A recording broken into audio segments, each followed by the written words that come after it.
Hello viewers, welcome to Health Treasure. ఈరోజు మనతో పాటు డాక్టర్ స్వప్న ప్రియ గారు ఉన్నారు, consultant dermatologist. Hello doctor. Hello అండి. ఎలా ఉన్నారు? Ya, I'm fine. How are you? బాగున్నాను మ్యామ్. మీ ఐబ్రోస్ చాలా బాగున్నాయి. ఓకే, యాక్చువల్లీ చాలామందికి ఐబ్రోస్ అనేటివి ఉండవు మ్యామ్. ఒక చిన్నగా గీతలా ఉంటుంది, కొంతమందికి సగం వరకే ఉంటాయి, తర్వాత ఇక్కడ నుంచి జస్ట్ స్పేస్ ఉంటుంది, ఖాళీగానే ఉంటాయి. సో దాంతో వాళ్ళు పెన్సిల్స్ దిద్దుకోవడం కానీ, ఇలా ఎప్పటికి వెళ్ళినా కానీ ఏదో ఒకటి స్కెచ్ పెన్ లాంటిది దిద్దుకోవడం అలా చేస్తూ ఉంటారు. సో దానికి ఏం చేయొచ్చు అంటారు డాక్టర్ ఐబ్రో గురించి? యాక్చువల్లీ ఐబ్రోస్ ఎంత థిక్నెస్ ఉంటాయి, ఎంత లెంత్ ఉంటాయి, అవన్నీ జెనెటికల్లీ డిటర్మిన్డ్ ఉంటాయి డెఫినెట్లీ. కాకపోతే there are few conditions, health issues where eyebrows thickness అనేది తగ్గిపోతుంది. One common thing hypothyroid patients. ఏమైనా థైరాయిడ్ డెఫిషియన్సీ ఉందనుకోండి, వాళ్ళలో కూడా ఐబ్రోస్ థిక్నెస్ తగ్గిపోతుంది. Or sometimes they have any alopecia area, అంటే దాంట్లో చిన్న చిన్న ప్యాచెస్ లాగా హెయిర్ ఊడిపోతుంది. తలలో కూడా ఐబ్రోస్లో కూడా అంటే అలోపేషియా ఉంటే హెయిర్లో తలలోనే కాదు, eyebrows, I lashes, even body hair కూడా ఉంటుంది. దాన్ని అలోపేషియా టోటాలిస్ కానీ అలోపేషియా యూనివర్సాలిస్ అంటారు. సో అలాంటి కండిషన్స్లో కూడా వాళ్ళకి ఐబ్రోస్ తగ్గిపోతుంది. సో ఫస్ట్ థింగ్, మీకు ఏదైనా హెల్త్ ఇష్యూస్ వల్ల అవుతుందా, or otherwise you had genetically, it's okay, you don't need be worried about it. కానీ ఇలాంటి రీజన్స్ ఏమైనా ఉన్నాయి, ఫస్ట్ చెక్ చేసుకుంటే దాన్ని మనం as such we can correct that problem. Next thing మనం కరెక్ట్ చేసుకోగలిగేది ఏంటంటే ఎనీ న్యూట్రిషన్. అది కాకుండా లోషన్స్ ఉంటాయి, ప్రోస్టాగ్లాండిన్ లోషన్స్ అవైలబుల్ ఉన్నాయన్నమాట ఇప్పుడు మార్కెట్లో. అవి అప్లై చేసుకుంటే thick eyelashes, you will have good ఐబ్రోసే కాదు ఐ లాషెస్ కూడా వస్తాయి. ఓకే, అంటే ఎవరైనా వెళ్ళి తీసుకొని అప్లై చేసేసుకోవచ్చు? No, that has to be taken on medical advice. ఎందుకంటే suppose you have any glaucoma లాంటి ఇష్యూస్ ఉన్నాయనుకోండి, అలాంటి లోషన్స్ యూజ్ చేస్తే ఐ ప్రెషర్స్ ఇంక్రీజ్ అయిపోతాయి. So you are not over the counter లా కాదు, ఇప్పుడు ఏదో ఐ మస్కరా లాగా తెచ్చేసుకొని పెట్టేసుకోవడం అలా కాదు. Definitely it should be under doctor advice అండి. That is one thing. ఇది కాకుండా ఏంటంటే ఐబ్రోస్ కొంతమంది కింద పడిపోయి ఐబ్రో ఐస్ మీద ఫోల్డ్స్ ఎక్కువ వచ్చేసినట్టు అనిపించేస్తుంది. ఇలా ఐబ్రో కిందికి పడిపోయినట్టు అనిపించడానికి రీజన్ ఏంటంటే, ఒకటి ఏజింగ్ వల్ల, ఇంకోటి ఏంటంటే పైన పుల్ ఆఫ్ ద మజిల్స్ అనేది తగ్గిపోవడం వల్ల, అండ్ వాల్యూమ్, ఇక్కడ టెంపుల్స్లో ఉండే వాల్యూమ్ తగ్గిపోయినప్పుడు ఇలా జారిపోయినట్టు అయిపోతుంది. So these are the reasons eyebrow కిందికి జారిపోయినట్టు అనిపిస్తుంది. ఆర్ కొంతమందికి as such low set eyebrows ఉంటాయి, వాళ్ళకి కొద్దిగా ఐబ్రో రేజ్డ్ కావాలి, beautiful shape of curve of the eyebrows ఉండాలి, అలాంటిది అనుకుంటుంటారు. సో అలా ఉన్నప్పుడు ఏంటంటే we can do different treatments ఉంటాయి దానికి కూడా.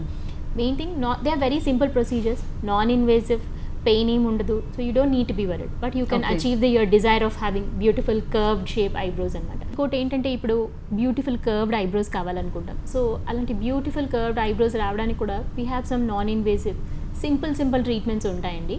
దాంట్లో ఏంటంటే, ఒకటి బొటాక్స్ అని, బొటులైనమ్ టాక్సిన్ ఇంజెక్షన్ ఇవ్వడం. సో ఈ మజిల్ ఇలా కిందికి రాకుండా ఉండడానికి ఇక్కడ మజిల్ని మనం డీయాక్టివేట్ చేస్తే పైన పుల్ వల్ల ఐబ్రో రైజ్ అయినట్టు అనిపిస్తుంది. అంటే అది కిందికి రావడానికి బొటాక్స్ ఇస్తారు, కిందికి వచ్చినందుకు అది పైకి రైజ్ అవ్వడానికి. సో అలా బొటాక్స్ ఇవ్వచ్చు. అండ్ ఇంకో రీజన్, ఐబ్రో కిందికి రావడానికి రీజన్ ఏంటంటే, టెంపుల్ ఏరియాస్, అంటే ఈ పార్ట్ ఆఫ్ ద స్కిన్లో వాల్యూమ్ అనేది ఏజ్ వల్ల తగ్గుతుంది. లోపల అండర్లైన్ బోన్ అనేది డిజాల్వ్ అవ్వడం, ఫ్యాట్ అనేది తగ్గిపోవడం, మజిల్ వీక్నెస్ రావడం, ఇలాంటివన్నీ రీజన్స్ వల్ల బ్రో అనేది కింద జారిపోయినట్టు అనిపిస్తుంది. సో మనం ఆ వాల్యూమ్ని రికవర్ చేసినప్పుడు బ్రో అనేది మళ్ళీ రైజ్ అయినట్టు అనిపిస్తుంది. And other method of last option is bro lift by threads అంటారు. థ్రెడ్స్ అంటే మనం యాక్చువల్లీ ఇప్పుడు ఏదైనా దెబ్బ తగిలినప్పుడు సూచరింగ్ చేస్తాం కదా, అలాంటి థ్రెడ్స్ లోపల పెట్టేసి and it will give a pull, పైకి రైజ్ అవ్వడానికి పుల్ ఇస్తుంది అనమాట. సో ఆ మెథడ్లో కూడా మనము ఐబ్రోస్ని లిఫ్ట్ చేయడం అదే విధంగా చేస్తారు డాక్టర్. యా, అదేంటంటే we put local anaesthesia numbing cream పెడతాము. So by using small needles we inside that threads inside the eyebrows అనమాట. సో దానివల్ల మంచి beautiful lift of the eyebrows అనేది జరుగుతుంది. అండ్ ఆల్సో ఫైన్ రింకిల్స్ అలాంటివి ఉండేవి కూడా కరెక్షన్ అనేది జరుగుతుంది దానివల్ల. So you'll have a nice shaped eyebrows and very least down time. అంటే చేసుకున్నాక అందరికీ మనకి ఏదో చాలా పెద్ద ట్రీట్మెంట్స్ చేసుకున్నామని రికవరీ టైం, అంటే చేసుకున్నాక 2-3 days ఇంట్లో ఉండాలి, రెస్ట్ తీసుకోవాలి, అలాంటిది కూడా ఏమీ ఉండదు. You get it done now and within an hour you can be back out your work అనమాట. ఓకే, అంటే చేసినట్టు మనకేమీ కనిపించదు అంటారు. అంటే చేయడం వల్ల ఇట్లా స్వెల్లింగ్ లాగా రావడం, బంప్స్ లాగా ఉండడము, పెద్ద మార్క్స్ లాగా పడ్డము, నొప్పి, అలాంటివి ఏమీ ఉండదు. Because these are very simple procedures అని. అంటే usually lunch time procedures or office based procedures అంటారు. అంటే just you come in small simple procedure అని చెప్పడానికి దిస్ ఇస్ ద థింగ్.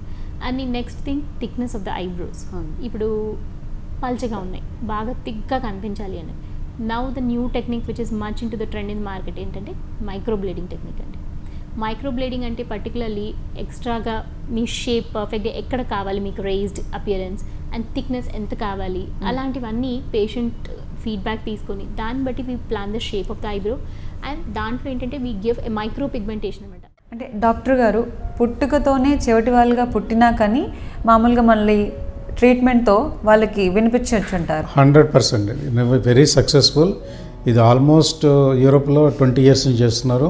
మన ఇండియాలో కూడా మోర్ దాన్ 10 years ఇది వచ్చింది. బాంబేలో, హైదరాబాద్ కూడా చేస్తున్నారు, అన్ని చోట్ల చేస్తున్నారు. కాక్యులర్ ఇంప్లాంటేషన్ 2 వైపులా చేయొచ్చు, వన్ సైడ్ చేయొచ్చు. బట్ స్పీచ్ మంచి డెవలప్ అవ్వాలంటే 2 వైపులా కాక్యులర్ ఇంప్లాంటేషన్ చేయాలా. దీనికి గవర్నమెంట్ కూడా సబ్సిడీ ఇస్తుంది. ఆరోగ్యశ్రీలో కూడా దీన్ని ఇంక్లూడ్ చేశారు. It is very successful surgery. తప్పనిసరిగా అంటే ఎర్లీ ఏజ్లోనే చేస్తే స్పీచ్ రికవరీ బాగుంటుంది.